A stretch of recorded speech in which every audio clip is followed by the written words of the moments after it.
Welcome to Bloom, a podcast about anything and everything, featuring conversations with people who have led meaningful, interesting, and flourishing lives in order to better understand ourselves, each other, and the world around us.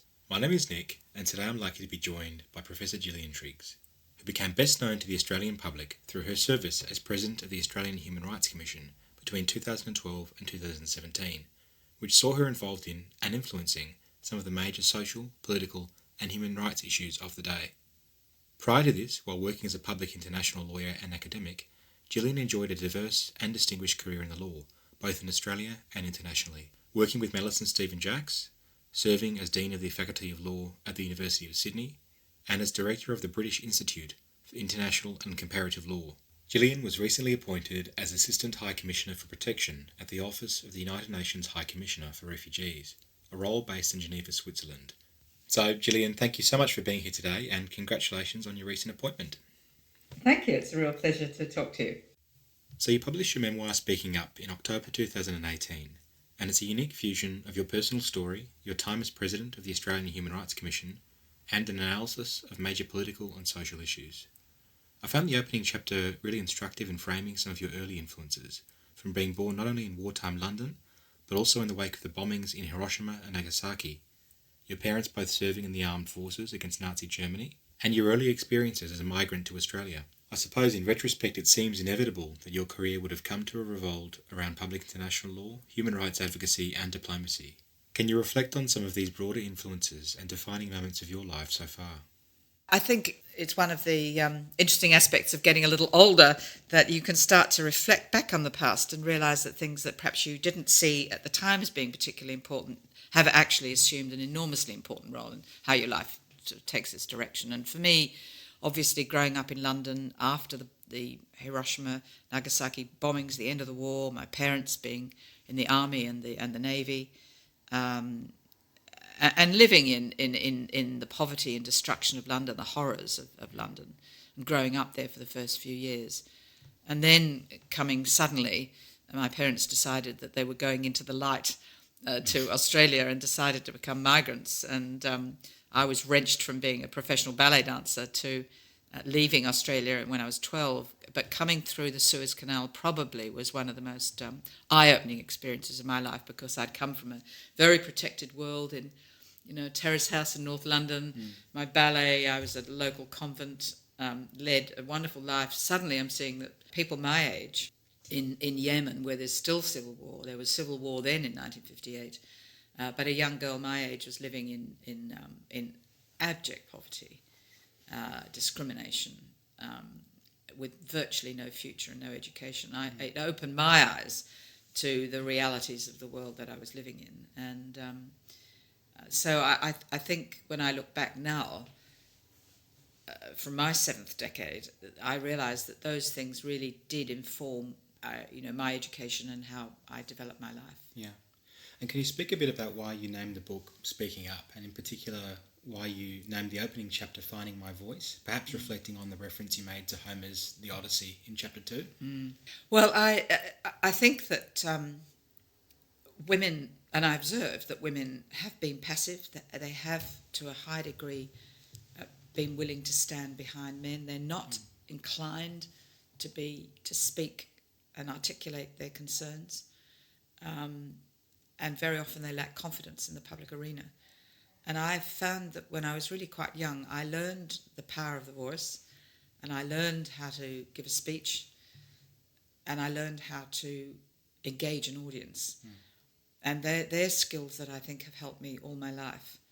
And most particularly when I was President of the Australian Human Rights Commission, I realised that we had the facts right, the law was easy to get right. It was now my job, absolutely clearly under the statute, to speak up for those things that I knew were legally and morally right. And I had a voice that not only could I use, but that other people listened to.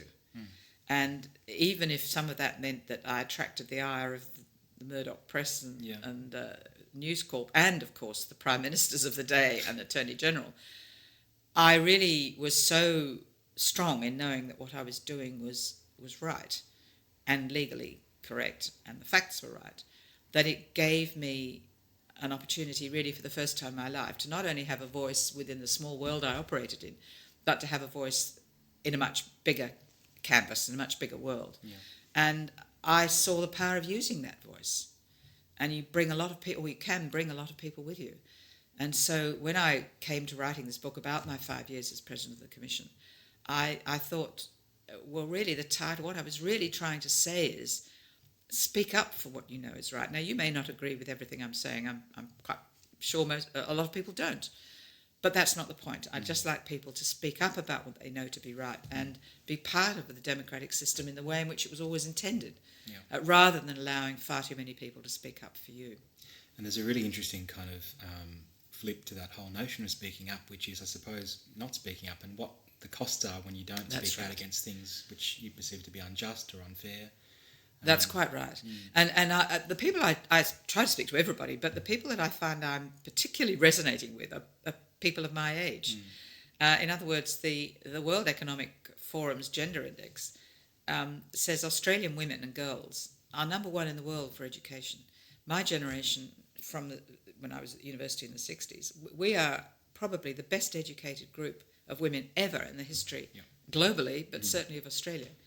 And I think my generation should be speaking up, that we have everything that's required. We've got the education, we have a voice, we have often relative comfortableness. We're coming in the later stages of our lives. I think we have a responsibility to speak up on all sorts of issues. Just by way of example, my whole education at University High School, the University of Melbourne, at a university in the United States, at Cambridge in England, and back to Melbourne, all of that was at the taxpayer's expense. A young girl now who does the JD degree at the University of Melbourne will have a debt probably of $100,000. And it's extraordinary that my generation isn't marching in the streets to say, how is it that we have benefited so greatly from that, if you like, social experiment of the 60s, from which I benefited so much? Why are we not standing up for these generations younger than us who have not got those opportunities? So that's the generation I'm most particularly speaking up to, because we have money, we have power, we have education. We should be doing that. Absolutely. And so I think one of the most powerful features and themes of your book is the way in which you do situate yourself as part of that generation of women who, as you describe, rode the crest of the wave in terms of female empowerment and liberation in the workforce, but also in society more broadly, underpinned by the expansion of opportunities for university education, as you've mentioned, but also the introduction of laws against sexual discrimination and intellectual movements typified by Simone de Beauvoir and Germaine Greer as well.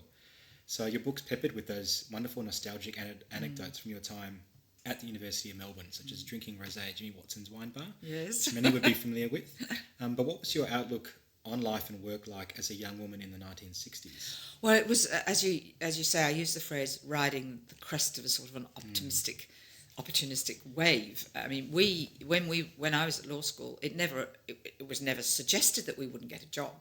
Of course, we were finishing law degrees. We were going to be powerful. The world was ours, absolutely ours. New ideas of equality before the law, non-discrimination, education for women.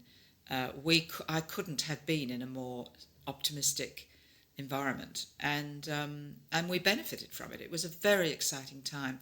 Also, evolving understanding of the horrors of the Vietnam War, that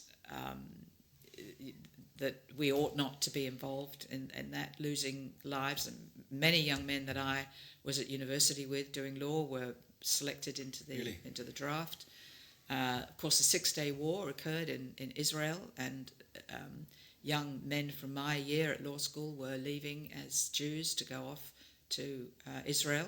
Now, of course, the war didn't last very long, so they weren't there very long, but nonetheless, that was the environment we were in, of young people with a different view about the future, being caught up in wars that they maybe didn't support, but felt they had to be part of. So you made recent remarks about how there's still a long way to go for women in today's generations to achieve full equality of opportunity, but also, as you mentioned before, just the complete shift, I suppose, in the opportunity that might have been afforded to your generation versus now, and how there's a lot of evidence and reports which say that the standard of living for this generation is going to be a retrograde step. Yes. So I suppose Yeah, what do you see as the sort of critical areas for improvement in terms of gender equality?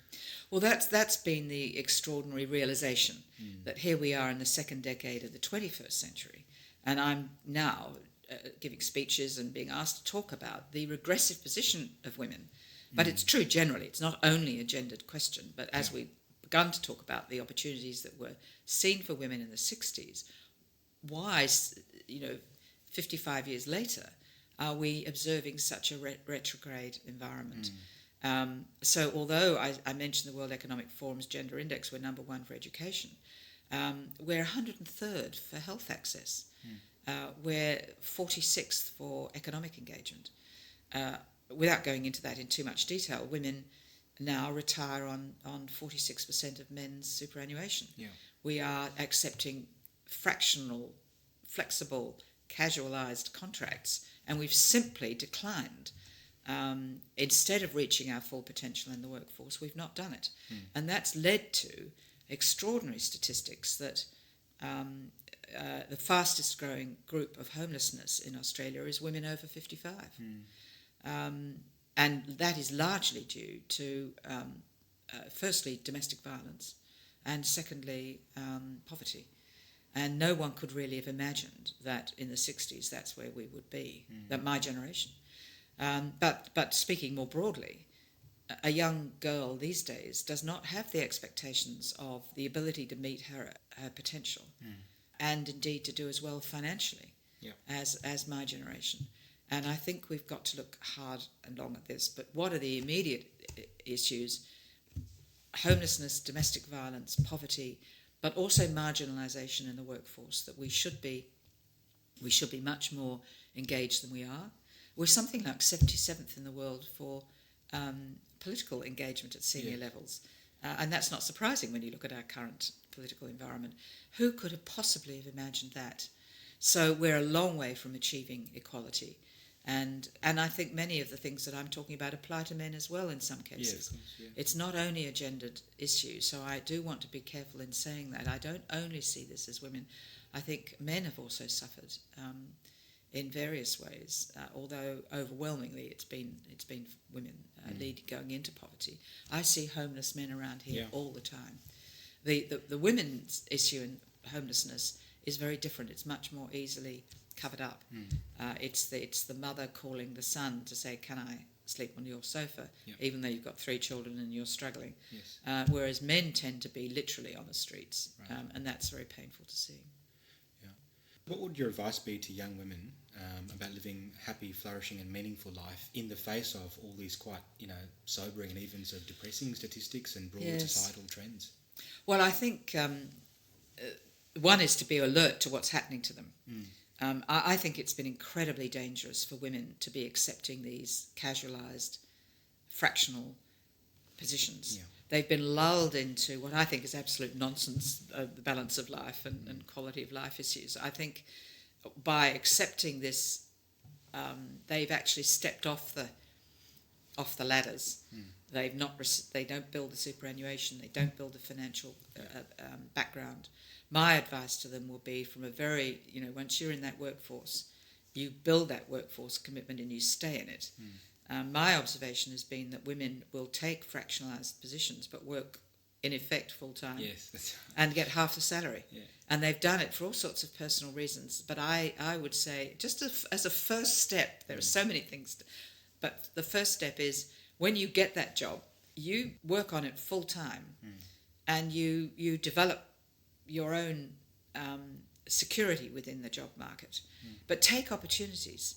I think women tend to lack self-confidence, and I'm sorry to say that, but far too many do. And I think that in terms of salary negotiation or seeking promotion. Absolutely, and not speaking up. Yeah, well, there you go. They're so passive. There's a wonderful book. It's not that wonderful, but it's interesting by called Leaning In. Yes, Sandberg. By Sandberg. That women have not lent in. They've been so passive and willing to accept other people's view of them. But you can be courteous. You can still be feminine, and you can still be all those things. But you've got to stand up for what you know you are. You know you're an educated woman with a clear mind, and you can be ambitious and insist on your own position. But I'm afraid young women do not typically take that view. They're still nervous about they care about what other people think of them. They want to be liked, whereas men are not as subject to that. Now, why that difference has arisen, I'm not entirely sure. But my advice to young women is get the support of other young women and other young men and stand up for it and stand up for yourself and use your education, but don't accept this silly work-life balance nonsense. Take your full-time job, which is actually 37 and a half hours a week, I understand, that's right. and go for it. Yeah, that's wonderful. So just shifting into your time at the Human Rights Commission from 2012 to 2017, something that really pervades throughout your book is the sense that Australia as a nation has lost touch with its more liberal internationalist roots and obligations, perhaps best exemplified by Jessie Street and Herbert Doc Evatt. So why do you think Australia is so uncomfortable with speaking the language of human rights, exhibiting an extreme tetchiness to United Nations reports about violations of international law or other human rights standards within our own country? Well, yeah, but isn't it curious that when we started to flex our muscles and spread our wings as a sovereign nation in our own right, moving from the sort of imperialist world of Britain, and we did so with such pride and such strength, and we were larrikins and individualists, and we saw that. And when we had the Jessie Streets going across to negotiate the covenant of the League and insisting on women's equality, and H.V. Evatt insisting on the power of the individual sovereign states and wanting equality provisions in the Charter of the United Nations and being president of the Human Rights, the Declaration on Human Rights, that they set the groundwork for exactly what you've described. Australia really committed to internationalism, to fundamental human rights, and we punched well above our weight in negotiating the major treaties: genocide, refugees, torture, International Covenant on Civil and Political Rights, economic rights, the rights of the child, the rights of women, the Racial Discrimination Convention, all of that scaffolding for the modern international law and international human rights law. We played a very significant role in that, quite beyond our GDP or where we stood economically in the world or militarily. What has happened to us? And I do try to understand this by reference to that extraordinary year 2001 with the Tampa crisis, the children overboard lies by the government, demonstrably lies, and then ultimately the terrorism attacks on the United States. And I think that gave the Howard government the capacity to argue that everything could be justified in the name of national security. Yes. And he used that, in my view, as an abuse of power to then massively expand executive power at the cost of the individual citizen, and to denigrate the role of the United Nations, of the treaties Australia had signed up to and been part of, and to then ignore them.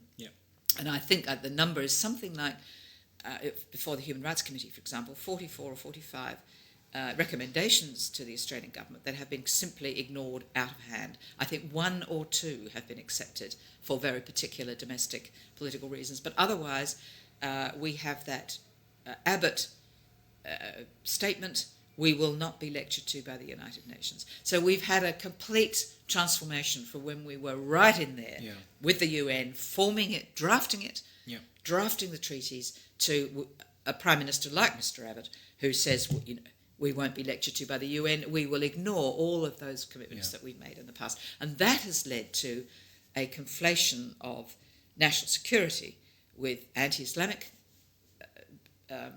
feelings, rejection of refugee claims, and a denigration of those who are vulnerable internationally. And the extraordinary discordance is that not only were we signatories to these treaties and international obligations and frameworks of multilateral institutions, we helped to form and shape them, perhaps in the mould of what our Australian values were at the time. That's right. And for us to sort of, turn our back on them and denigrate them now is, I think, an extraordinary reversal that calls out for much study, I'd say. I think so. I mean, over the years, there will be research, proper research, into how and why that transformation occurred. But you're right, it's much more than human rights. It was the international financial system, the World Trade Organization, Yes. one of the most remarkable achievements of modern democracy.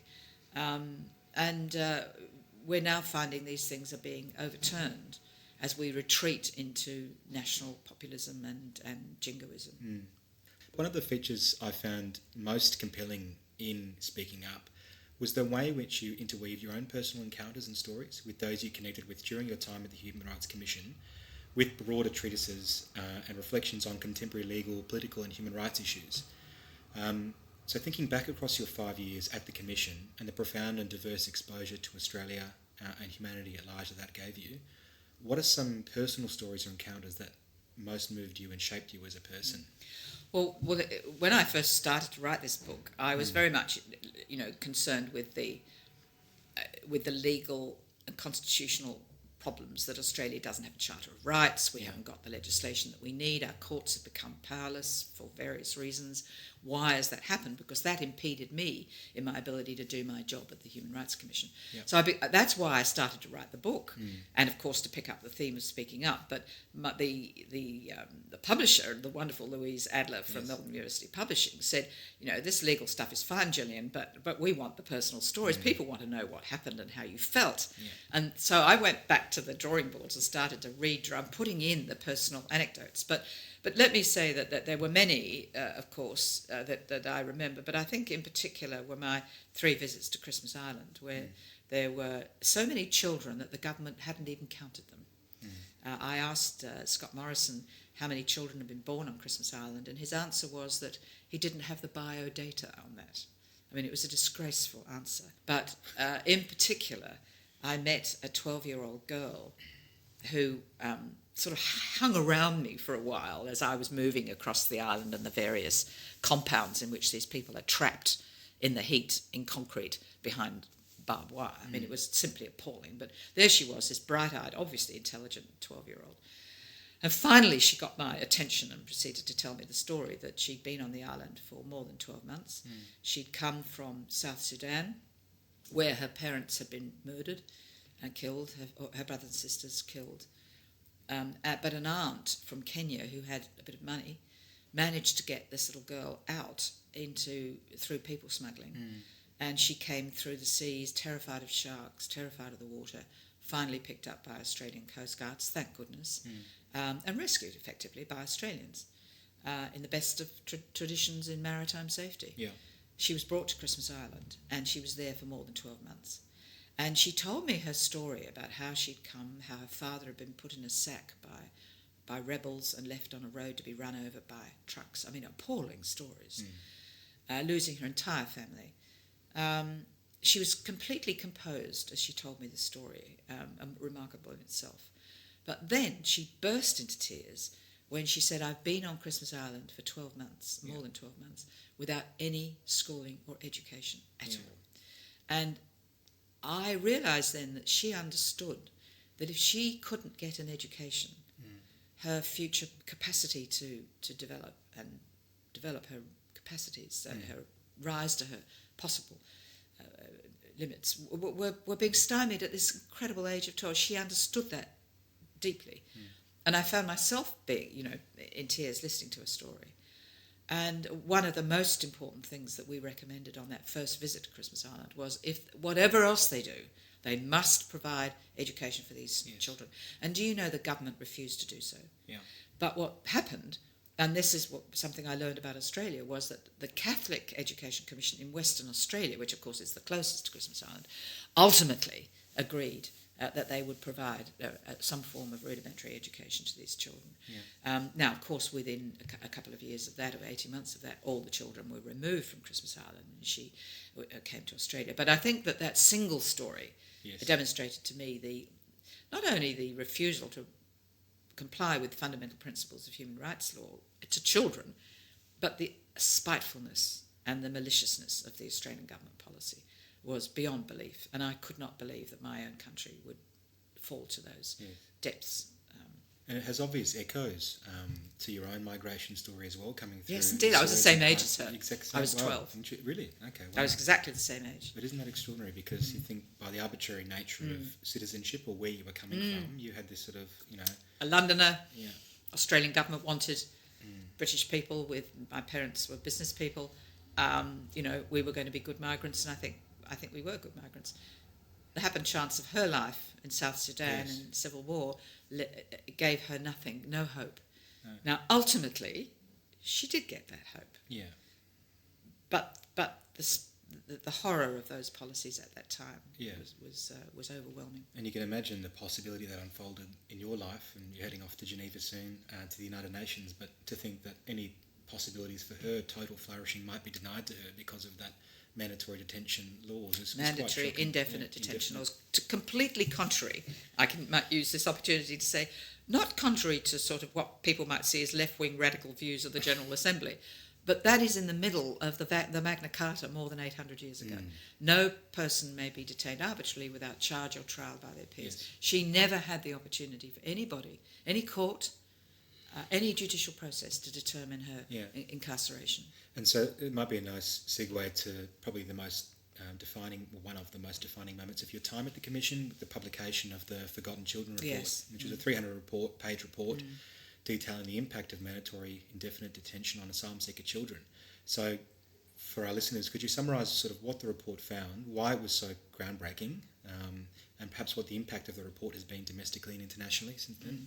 Well, perhaps I could tell you the story that after the report was published, we of course sent it to the United Nations. And when I went to Geneva for a meeting, I was asked by the Human Rights, the United Nations High Commissioner for Human Rights to come and see him. He was a Jordanian prince in that diplomatic position and a wonderful man, a philosopher and a mathematician, I understand, but very unusual to be invited to meet him because Australia is not usually at the front of his mind or the front of the mind of the Human Rights Commission, for that matter.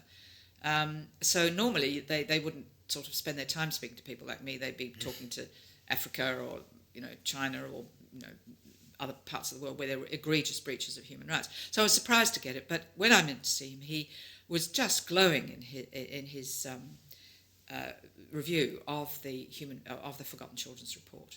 And as I left the Palais Wilson on the shores of Lake Geneva on these sort of creaking old wooden stairs, I was fluffing myself up with pride for the work of the Commission, thinking, well, we really did a good job with that report.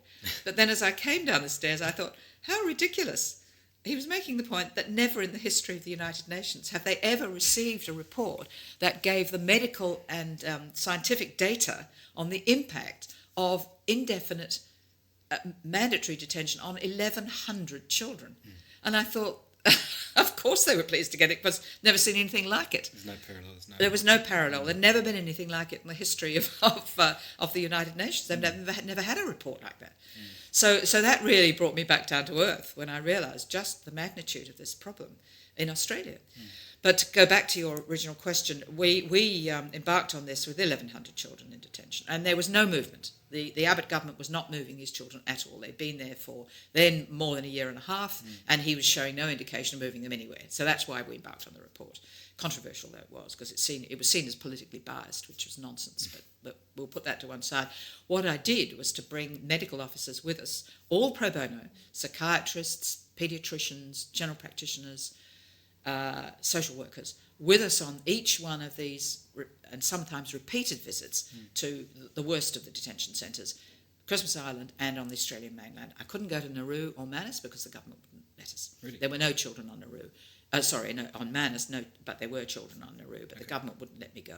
So I concentrated on what I could do. But the miracle of that report was that it was not only the legal standards, which of course we could do easily, but we did not have the skills within the Commission to make judgments about the medical records and medical and mental condition of these children. But we concentrated on the children for obvious reasons, because people were going to be moved by the condition of the children. They weren't going to be moved by the condition of the adults. I'm afraid that was a sort of an opportunistic, very practical thing. But the statistics then demonstrated that 34% at that time, and worsening, of those children had severe, medium to severe mental conditions. Now that was just the start. But of course their physical condition, we took pictures of the sores in their bodies, the spina bifida conditions that were not being met. But the critical one was really the long-term damage done to these children. And of course, they've all now come back into the Australian community, some still in detention in Australia, a small number, a handful, but most now in community detention or in the general community, where their parents can still not get visas. The best they can get, and most have not got it yet, but the best they can get is a temporary protection visa. So they have no security. The parents are still in a state of great anxiety, and that passes through to the children, who are now presenting in their schools and in the medical facilities with long-term psychiatric and other physical and mental conditions. So, I mean, the research was groundbreaking because it's never been done before, but we've never had a group of that size that you could get a statistically relevant database. And those drawings you mentioned are probably things that probably stick with you the most. Oh, they do. I mean, when we first said to the children, well, tell us about your life, and some would write wonderfully optimistic do drawings of the Australian flag. They understood what the flag meant, and their vision of Australia with kangaroos and oranges growing on trees and sunshine. But overwhelmingly, it might be that was one side of the picture. The other side of the picture was them with bars over them crying. But perhaps the most powerful thing was that the children all put their boat numbers on the pictures. Now, can you imagine in a kindergarten or a young primary school in Australia, children putting a number? They may have a number when they enroll at a school, I have no idea. But they would always say Alice or Jane or Tom. These children didn't do that. They'd been trained only to deal with a number. And that's part of the dehumanising that the Australian officials, but particularly the Serco guards and others, imposed on these children. And they would stand up straight and give you their boat number as though they were in a Nazi concentration camp. It was totally shocking. And bit by bit we encouraged them to put their names down. But they always put the boat number. Just extraordinary. So you were recently appointed as the Assistant High Commissioner for Protection at the Office of the United Nations High Commissioner for Refugees, so the UNHCR, and will soon move to Geneva, which is obviously there's an extraordinary connection between your work at the Human Rights Commission and here. So you mentioned that the appointment was a recent and rather unexpected development. Can you maybe tell us a bit about the background, about how you came to the role and what responsibilities it will entail? Well, I never imagined that we would be doing something like this. I'd come back to Melbourne. I'd chair Justice Connect. I'm on the, president of the Asian Development Bank Tribunal, about to move to another major international tribunal. I simply thought I'd lead a relatively quieter, life, getting back to some of my roots as an international lawyer. My roots are commercial law, international commercial law. I did a lot of offshore oil and gas stuff. I was not really a human rights lawyer. But I thought I was going to settle back into my older world, settle back into Melbourne, seeing more of my family and friends and, enjoying my life, not at the same frenetic pace that I've had. But I was phoned by a UNHCR official to say that I was, strongly encouraged to allow my name to go forward for this position. I didn't know it was vacant, and I wouldn't have applied for it in any event. But given that they'd so strongly encouraged me, I said, all right, I'll put my CV in. But very often, as you all know, the appointment processes, both in Australia and internationally, they often use other people's names as camouflage for the person they really want to appoint. Right. You're just there to sort of make it look good. So I didn't imagine for a minute I'd ever get it. Also, the UN usually appoints from internal positions. Yes. So I was completely surprised to be offered the position through the Secretary-General. But then I felt, well, in a way, just as we began this conversation, my life has really led to this point. And Churchill quote about everything in your life has led to this exact moment or something. Well, he talks about it walking with destiny. I'm not quite sure I have the same grand view, but there's no doubt at all that you do feel in the end that maybe some strings are being pulled up there, that it all comes together. And I thought, well, this is a wonderful opportunity to work on something I really believe in. I'm still healthy and well. My husband's coming with me, which is nice. And so, what's the job? Well, as somebody rather amusingly introduced me the other day, they said, you've managed to irritate one government. Now you're going to go off and irritate 193 governments. I hope I don't irritate them. What the job is the role of protection is not operational. I will, of course, spend time in some refugee camps, but my job's not there to deliver services. My job is to insist on the legal standards of protection. But that means working with government officials across the world. And funnily enough, I'm advised by others that I've been dealing with in UNHCR that Australia is probably one of the most difficult countries to be operating in. Yeah. That in other parts of the world, there's a much more humane approach.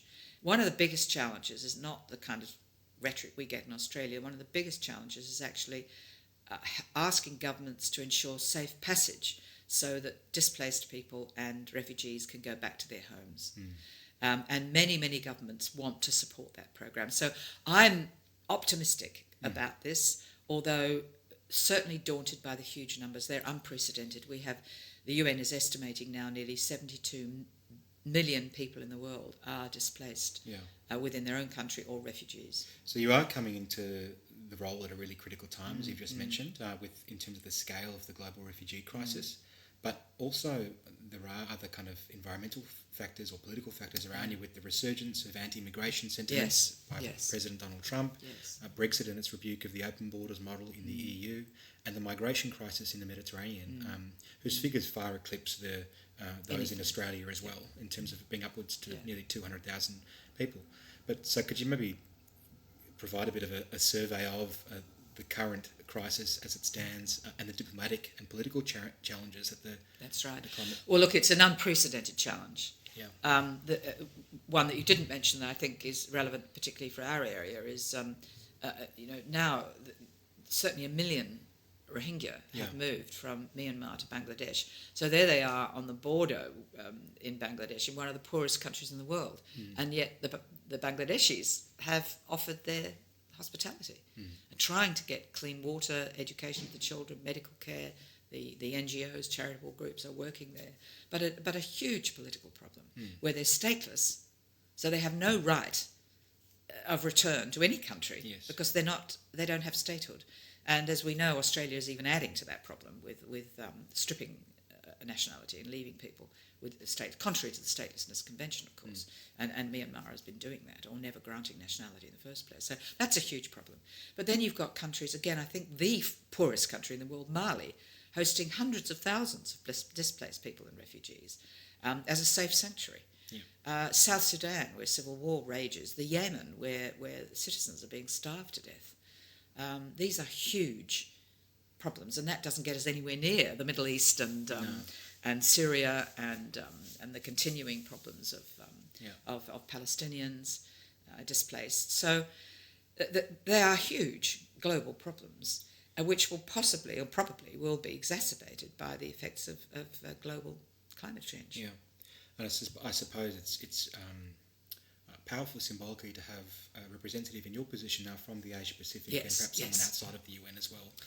And I think I can't presume to know what motivated them to give me the position, but I think that having a voice from this part of the world is really important. When you look at many of the UN organisations, the UN specialised agencies, they are dominated by Europeans, by Africans, Latin Americans, but you don't see many from this part of the world. And one of the reasons I've possibly been offered the job is that I did a report for the United Nations last December on abuse of office and harassment and bullying within a UN agency, UNAIDS.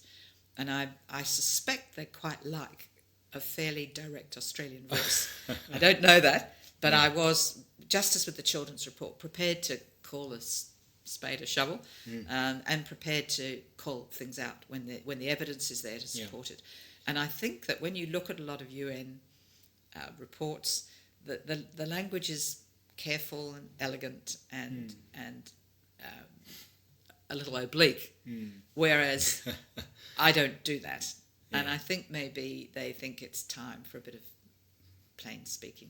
And Australians, of course, have got a reputation for that, and I've picked up that national characteristic, despite being originally English. So when in doubt, I'll pretend to be English, and when necessary, I should be Australian, I think is the way it'll work. So coming back to that idea of speaking up and the cost of remaining silent, you're obviously doing so on a much bigger scale now at the United Nations. This idea of going from Australia and a lot of issues in our country up to, I suppose, a global stage. You can sort of, this sort of funny image of all the parliamentarians who might have breathed a sigh of relief thinking, you've gone off the public stage in Australia. You've got a bigger microphone now at the United Nations. That's right. But how do you kind of see your role and responsibilities to speak up for some of these global migration issues now? I mean, it's essentially what you were doing in Australia at a much, much bigger scale. I don't quite know the answer to that question yet, because, as you say, it would be wonderful to have that global microphone and be able to speak up for these things. But at the same time, in 4 weeks, I will morph from being a British and Australian national to an international public servant. Yes. So my job really will be to support the Secretary-General and the High Commissioner, and I won't be quite the autonomous person that I've been for almost all my professional life. So I will have to be a little more careful, because my job is to help them speak out. I see. I can't, in a way, promote myself. That's it's not about me. So I will have to be a little careful. Yeah. But I guess I will be clear in doing what is within my portfolio. And so I hope that I will have an opportunity to speak up and clearly do so. But at the same time, I can't take the risks that I took in Australia in speaking as frankly as I did in the media. But also, of course, I was countering the appalling News Corp misinformation. So I was really sort of, I had the jet fuel of anger behind me. I can't allow that to influence the way I work in the United Nations. I will have to be much more careful. Yeah. Well, I hope we can read a memoir from your time at the United Nations once all the final question, wrapping up the interview, would be, what will you miss most about Melbourne and Australia? Oh, well, I do love Melbourne. I love the relative openness of Australian society. We're pretty decent people, I think. We're led by appalling governments, in my view. I think the governments have let us down. But to go back to the more positive aspect of your question, I do love being with Australians much more than anybody else. I think we're pretty decent people. We basically act in good faith, and we basically are diverse, multicultural, and we respect each other for the most part. So I'll miss that. Yeah. I'll miss the number 1 tram in Melbourne. I'll miss the National Gallery. It's a very sweet corner of the planet here. It's a sweet part with a beach down the road ice and cream stall.